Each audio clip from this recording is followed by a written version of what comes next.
ሙሉ ጾም በመባል ይታወቃል። ይህ የመጀመሪያው መንገድ ሙሉ ጾም ነው።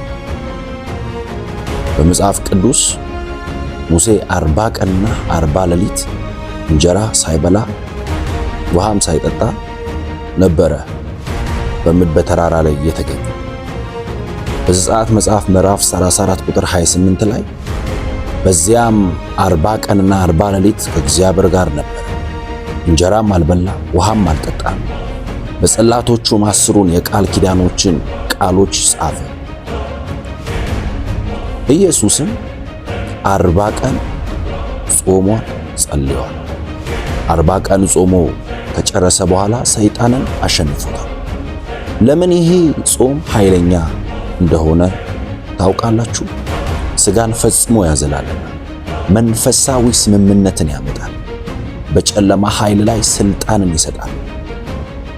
ይህ ጾም ለጀማሪዎች አይመከርም።